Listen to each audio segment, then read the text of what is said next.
Hola, ¿qué tal? Bienvenidos a Empodérate de Chicanos por la Causa. Gracias por compartir hoy con nosotros.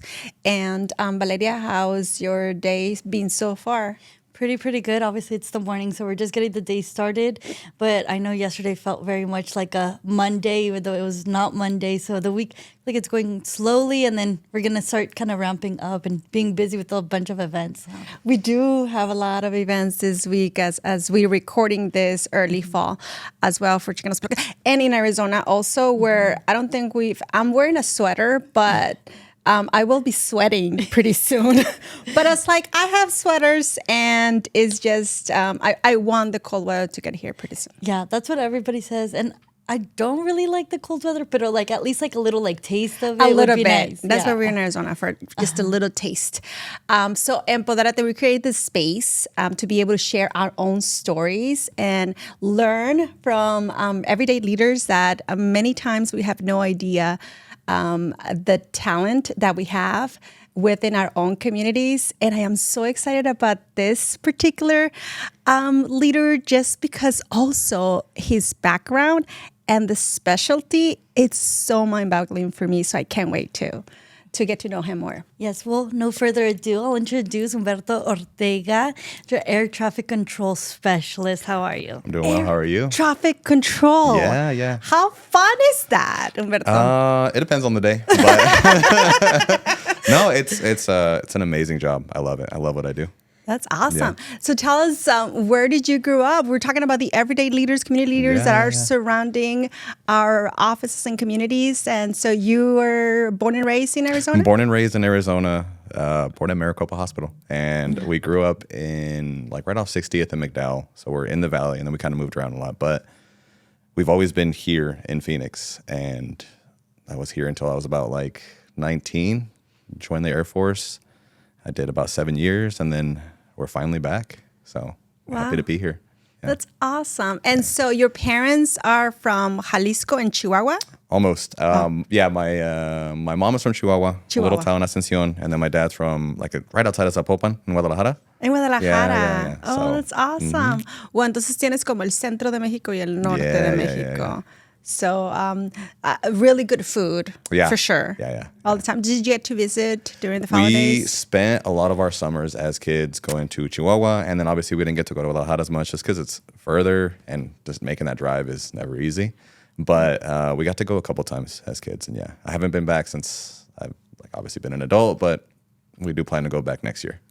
Very, very exciting. Yeah. And what has that been like growing up and being able to see where your parents kind of grew up? It was amazing because my mom's family still has the house that they grew up in. So it's amazing to see that, hey, this is where I was born. This is where I was raised. And then they both came from big families. My dad had, I want to say 15 brothers and sisters. My mom, I think, was 12. So were they the oldest? Family. Me? Were they the oldest? Were they the oldest? No, my mom is, I think, the baby or second to the baby, and then my dad was the oldest boy. So, it was pretty amazing to see that. Very, very cool. And then you have a family of your own Yeah. as well. You were telling me that your daughter just got accepted into AU. Yeah, we're really excited. Thank you. We're excited for her. We're happy that she's going to be here at least for her first couple of years. If it was up to her, she would be in California or like New York, from but his parents. we convinced her to stay here at least for her generals. She wants to do medicine. I think she would love to be a pediatric gastroenterologist. Oh, that's awesome. Yeah, she chose a specialty already. I was like, what are you doing, Speaking of school, we just heard it's time for break. The class bell for here at our media studio at Girls Leadership Academy of Arizona and downtown Phoenix. And this is one of our schools, community schools for Chicanos por la Causa. So that's fantastic. And so growing up and choosing the Air Force, how was that conversation with your parents? My mom was excited. My wife, not so much. We had been together since I was 16. So we've been together for like 19 years. Met in high school, and we just stayed together. High school sweethearts. Yeah, high school sweethearts. Yeah. When my daughter was about 1, I think I was 19. My daughter was 1, and I realized that working in a medical warehouse was fine, but it wasn't a career. So I needed to find something that was going to support my family. So I started looking into the Air Force, and it was great. Left when I was 19, finished up 7 years later, and I got an amazing career out of it, and I wouldn't change it. Yeah. Very, very interesting. And how did you land to air traffic controller from, the Air Force? I mean, it's kind of related, I would assume. Yeah. Just by chance, honestly, because for the longest time I was waiting to go to basic. Usually I have to wait for a spot to open up, and I didn't know anything about the job. I didn't know what air traffic was. You tell me air traffic controller, and it's those guys with the cones on the ramp. That's what I thought in my mind. But the recruiter told me, you're going to talk to planes. You're going to tell them when to land, when to depart. And I'm happy I got the opportunity to do what I'm doing now. I fell into it by accident, but now I can't picture doing anything else. Wow, very, very interesting. And how has that kind of maybe been like, say, like for your daughter that's going maybe instead of, going into the military, now going into college and obviously choosing I would say like a little bit of a hard career path, the medical school, it's hard for sure. I like to think that she's proud of what I've done. I hope she is, Our parents always want us to do better than what they had.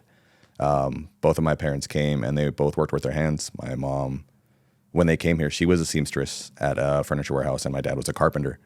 So they both worked together, and for the longest time, that's what they did. For them, a higher education wasn't possible. You have to take care of a family. There's 3 of us at the time, my older brother, my younger sister. So to get the opportunity to do something more for me was amazing. And then now my daughter doesn't have to have only one choice. So I'm excited about that. That's awesome. Yeah. What about your son? He's 13. He's getting ready to go into high school next year. Oh, wow, yeah. He doesn't know what he wants to do yet, so maybe he'll join the Air Force. But yeah, he still doesn't know. I mean, he's excited to be going into high school next year, but as of right now, he's still figuring it out. Yeah, I feel like there's so much pressure when you're so young. Like, I remember when I was in high school or going into high school, they're like, oh, you kind of have to pick like a pre-career path. And like, that's where you're going to kind of focus in high school to prepare you for college. Yeah. I feel like there's just so much pressure in that and not being able to kind of know. Because I don't know, you're like 14, 15 years old. Like, you don't know what you're going to want to be doing when you're 30, 40. Yeah, exactly. Yeah. But the great thing is like you had different careers throughout your life, and now I think the pressure is a little bit less that you can pivot all the time as long as you have the foundation. Which, definitely. Looks like you got at the Air Force. Yeah. What was the most exciting part of your initial years right after you got recruited? Getting to explore somewhere new for me was amazing. I'd obviously lived here my whole life. I'd never been anywhere besides going home to see family in Mexico. But started off in Georgia. That was our first station. So we got to see a little bit of the South, got some amazing food, met amazing people. That's honestly the best part of joining any military service is you get to meet all these people that you would never meet otherwise. After that, we moved to Vegas, and we were in Vegas for the last part of my enlistment. We were, 2 years away from getting out, and we loved it. If we weren't living here, we'd probably be living in Vegas. It's very close, but, we loved it. We were excited to be there, and we finally got out. We got a chance to move back, and here we are. Oh, that's awesome. Yeah. What was your first day like as an air traffic control specialist? Nerve-wracking. Really? Yeah, it was very exciting, but at the same time, you go in there with just experience you get from the training you get through school. They send you to a school for air traffic for the Air Forces in Mississippi. After you finish up that training, you go on to your first base. And then once you're at your first base, you get trainers that help you start all over. You start from the beginning. They show you the fundamentals, and then they get you up in the cab. And then you're talking to live traffic, real planes, real pilots. And obviously that can be intimidating, but there's always that safety net. The person behind you can key up over you if you say something wrong, incorrect, obviously unsafe. So even now, for those people that are worried about flying, there's always somebody in the background making sure you're safe. But yeah, it was. And I feel like you talk like an air traffic controller. Do you see how he pauses? What does that mean? He's very clear, enunciates every word. Don't you think? I've heard that before. It's part of your safety. Yeah, I've heard it before, but no, it's good. I don't know. I get used to it. Yeah. And how has it been like once you got out of the military? Getting out of the military, for a lot of us, that's mandatory 6 years if you're going to be in air traffic control. Normally it's 4 years, but for air traffic, they want you to stay in for 6 years because they know you're going to go into the FA most of the time. It's not always easy getting into the FA, doing it on the civilian side, but there are contract hours that kind of fill in the gaps in between. For most of us, we're in pretty high demand now. They want to hire more controllers. Obviously, there's a big shortage of us right now specifically, and over the past few years, but right now especially. So they are picking up a lot more of us, which is great.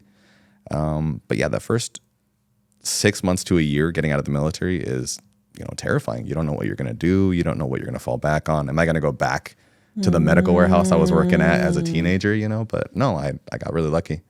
So Very cool. And did you ever think that you were going to be an air traffic controller? Or? I had no idea. No. I mean, I saw planes from my house. Obviously, we lived all over, so we lived by the airport at one point, but I didn't think that would be me working in the tower cab. Wow. Very, very interesting. And then kind of switching gears a little bit, I know you talked a lot about, mentorship and that organization that you're. I will say the full name, even though it's a little bit of a mouthful, the National Hispanic Coalition of Federal Aviation Employees. You nailed it. Yeah. So tell us a little bit more about that. I joined them a few years ago, and they got started in, I think, 1978 by federal employees who were Hispanic. And at that time, they were facing a lot of adversity. It's not as welcoming as it is now. They needed a network, and they needed a group that they could trust in. Hey, we're coming from the same place. We might not be from the same place specifically, but we're all Hispanic. Family being obviously the most important to all of us, I think. I think we kind of built that. They built that network at the time, and now we've grown it into where the focus isn't battling adversity, but bringing in that younger generation, inspiring that new age of controllers, of people who want to work in aviation, and just providing a mentorship program, a way to get in. It's not easy getting in if you don't have prior experience, but the FAA did move into hiring more people off the streets. They have two ways to hire people usually when you want to be a controller specifically. I can't speak on airport operations or safety, but for my job specifically, you're either getting an off-the-street hire, which is you have no prior experience, you've never done this job, but they will send you to school. They pay for you to go to school. They teach you how to do the job, and then they give you a location where you're going to end up. Or you have prior experience bid, which is what I did. I had a certificate as a controller, and I just got to come in, skip the schoolhouse because I'd already done that, and then you just get your first facility, and you kind of go from there. And what does that look like if it's a civilian? Normally, they have open periods for off-the-street bid, is what it's called, or off-the-street hire. You'll get a notification from the FAA. They give you an email with, I want to say it's like 10 to 20 locations that you can choose from. You get preferences. Pick your top 5 for your first airport. Oh. Yeah, so you get your first airport assigned to you. You get to pick the top 5. You might not get the one that you want, but they'll try to get you close. After they send you to school, you finish up that program. I want to say it's like 3 to 4 months. After you finish and you graduate, then you move on to your first airport. And the same thing happens all over again. You go through training. They teach you the local regulations that you're going to use, how you're going to work that airspace, or for the people working radar, the local area there. And once you're fully certified, you start working on your own. So that's pretty good. And so for the school, they have to apply for scholarships, or is that part of the employment? Yeah, it's part of the employment. Oh, they awesome. pay for you to go to school. You're getting paid a salary while you're going there. Yeah, so it's not much. You're not getting paid a lot when you're first starting out, but you're getting paid while you're getting paid while you're going to school. And you have a job security, right? That's the great thing about it is you don't need a degree. There are schools that offer degree in air traffic, but you don't have to have a degree getting into it. Wow. Very, very interesting. And what has that mentorship kind of been like, for you being part of that organization? So the Hispanic Coalition has an annual conference. This last one was in Puerto Rico, which awesome. It was amazing. My first time going. I know. Love it. Yeah, so this was my first time going, and the whole point of it is to meet other people in the coalition that you normally wouldn't meet. They have, I want to say anywhere between like 5 to 10 speakers up there, and most of them are teaching you how to be a mentor. This past year, we had the director of transportation for Puerto Rico. She was the first woman who held that position since Puerto Rico's inception. So it was amazing to hear her story. And she was in charge during the hurricane. And they had to coordinate all of that, like emergency funds and getting people from point A to point B when there's power lines that are down. You know, there's no water. So it was amazing to hear her story going through all that. So and this is like, and try to manage. So those are, you know, disasters and great, certainly dangers in figuring out and the role that air traffic controllers have. I wonder with the drones, how has that been managed? Right now, Because we're talking about an issue for the last, 10 years or so. Especially now that they're more commercially available. Anyone can buy a drone now. The big thing to remember is if you're flying near an airport or you're going to think you're going to be near an airport, you can go on the FAA website. There is a little section for drones and you just fill out the information. It's very easy to kind of fill it out and you kind of go from there. But it's only going to get, I think, a lot more difficult and complicated for us as airports. I think they're looking at like setting up a drone Uber. That's that's in the works. They're working on like the technology to, you can, instead of calling an Uber, you can call a drone to pick you up from a certain spot. Just like a designated area on the airport. So it's amazing what they're going to do with it, but it's also going to set up new challenges for us. So. Yeah.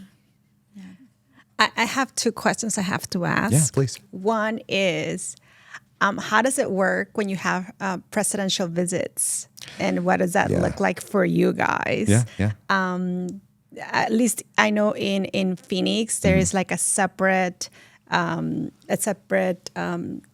terminal, right? That is dedicated. Yeah. But I don't know, depending on what airport you're looking at. I think that facilitates a little bit, but I bet it's crazy. Yeah. For us, honestly, it's for the tower specifically. I'm sure it's a lot more difficult for the radar facilities, but for us, they shut down the airspace up to like 10 miles out. So directly above us and 10 miles all the way out. They won't let anybody fly into unless they have official business. If you're flying out of the airport, okay, you're not staying in the area, you're leaving, you're not sticking around.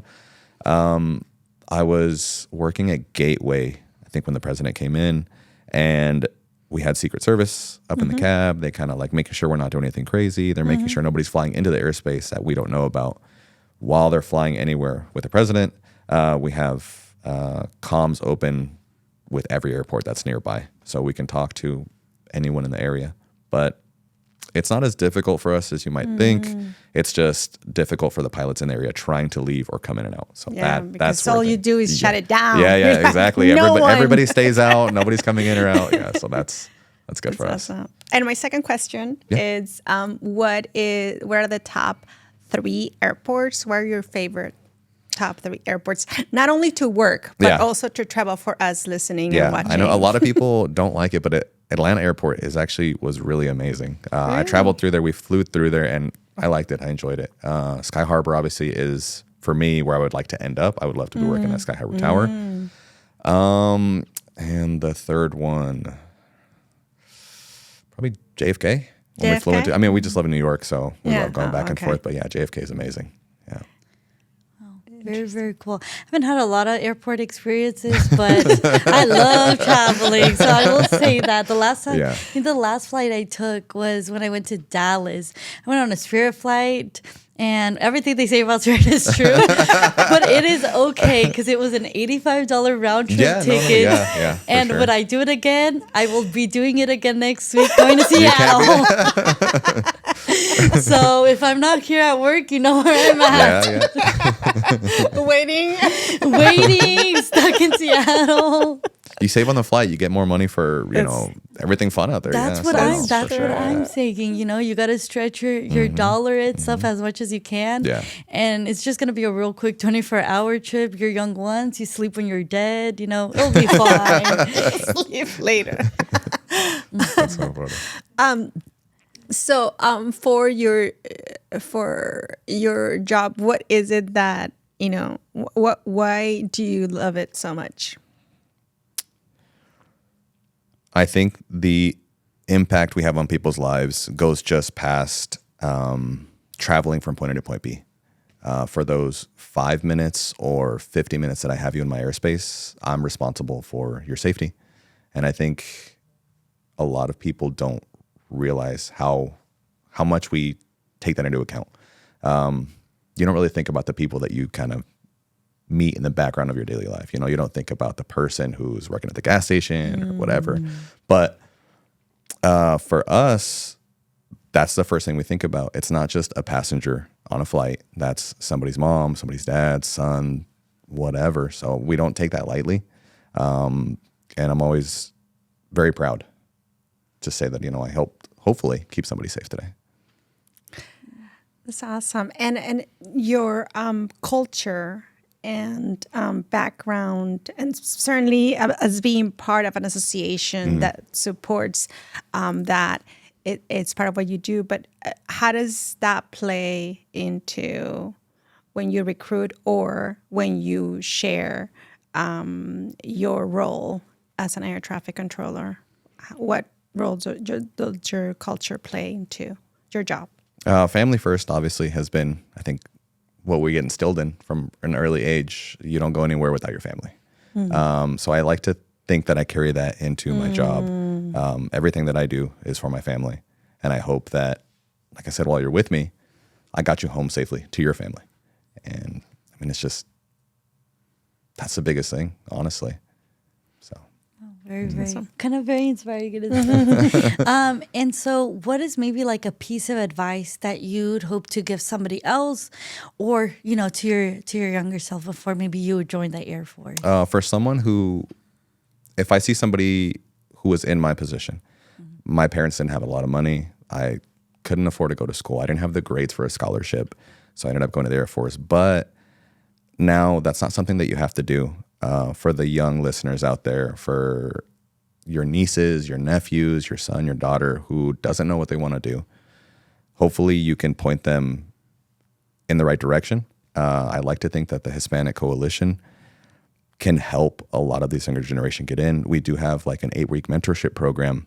I know this past year, I want to say we passed over $300,000 in scholarship. We offer, I think there's 3 main scholarships. But I know in the past, we've awarded $300,000 in grants, scholarships, and tuition reimbursement for our members. 2 of those are open to the public. And the only requirements are U.S. citizen or a DACA. If you're a DACA recipient, so we open that up, and we're incredibly proud of that. Reaching out to the community, that's the big thing. But for those of you that are thinking of joining a career in aviation, hopefully that's the first step that you're taking. Like I said, we can help you fill out your resume. We have mentorship programs. We can walk you through every step. And that's the end goal for us, is bringing in that younger generation and hopefully introducing you to a career that you didn't know was possible. It's an amazing job. It's incredibly rewarding. It's a 6-figure job that you don't need a degree for. So I can't ask for anything else. That's fantastic. So what do you do for fun? I've been doing jujitsu for like 12 years, grappling. Yeah. So I got my kids into it a couple years ago. My daughter is mean. She's she's like 5 foot. She's like 5'4", and she's like one of the most aggressive people out there, which is great when we're, you know, training or whatever we're doing. My son is still trying to build up to that aggressiveness, so we're always like, come on, you got to do a little more. But no, they seem to love it. And like I said, I've done it for so long. That's all I know how to do. Jiu-jitsu. Yeah. How did you get into it? One of the guys that I worked with, he got me into it, and I fell in love with it right away. It's a great way to just try to stay in shape, but like also learn how to defend yourself. And I tell everybody in my family, get your kids into jiu-jitsu. They're going to learn how to defend themselves. They're going to be more confident. And that's the biggest thing, is, you know, protect yourself. For sure. I need to get your contact, because I need to get my daughters into that. And we talked about it. It's like self-defense classes and do something, and certainly sports that can give you that confidence and ability to And I thought, yeah, but I like the idea. Yeah, my dad made me take self-defense classes before I went to college. Yeah. Yeah, I hated every single time. Like, I don't want to go back. I like get it now. Yeah. But before it was just like those very small like exercises and stuff.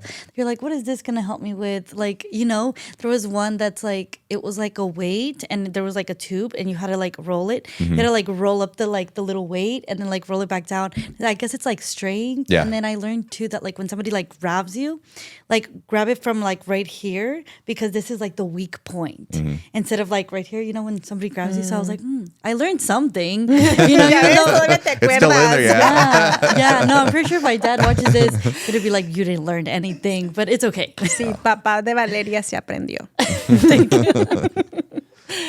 So what are your plans for the holidays? Let's see. We do Christmas in my house every year. I have my wife's family and my family come over. So we get to do all the cleanup afterwards too that comes with it. I know. But they make tamales, I make pozole, we do all the usuals. So we just eat way too much and then wait for midnight. And then they have all the kids open their present, So yeah, I'm excited for that. And do you guys have any like quirky like traditions? No traditions, nothing quirky. We've been getting more into like Christmas games and we just get really, really competitive. This last year, people got hurt.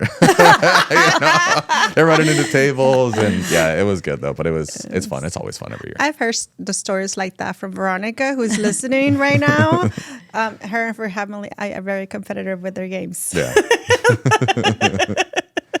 I think that's part of when you're part of a bigger family. Yeah. You have to be competitive. Like otherwise they're gonna forget about you. Like Home Alone. Yeah, 100%. It's those same people that you trust the most that are like the meanest. Like you have to give each other a little, Yeah, so you're ready for. I can take anything outside this house. Let me see if has been here in my house. Yeah. Definitely. My mom has been getting more into the games and stuff. And this last time that I talked to her, she's like, "Oh, like let's see what we could do for Christmas." And I was like, "I just kind of want to chillax. Like I don't want to do anything. It's my time to like be home and not do anything." But it seems like though that's gonna be the opposite. Yeah. Well, Humberto, it has been a pleasure. Yeah. Thank you for having from a 5'37" person height that I am. Up there in your life looks really awesome. So thank you for having me. Stopping by and sharing your stories. Yeah. Just before we finish up, again, I'd like to push the Hispanic Coalition one more time. They've been such a huge help. It does feel like a family. Once you're in, they're going to give you all the support and help that you need. I'm sure, hopefully we include the link tree in there, but it has all of our socials, our website, how to contact us. We have a director of education that can help you all the way through this. So hopefully you check us out and start a career in aviation. Thank you for being here and advocating for the career and better opportunities for the communities that we serve. We appreciate you being here and being part of Arizona and the great traditions of competitions among families this holiday season. Sounds good. Well, you'll catch us here in 2 weeks, right here on Empoderate. See you then.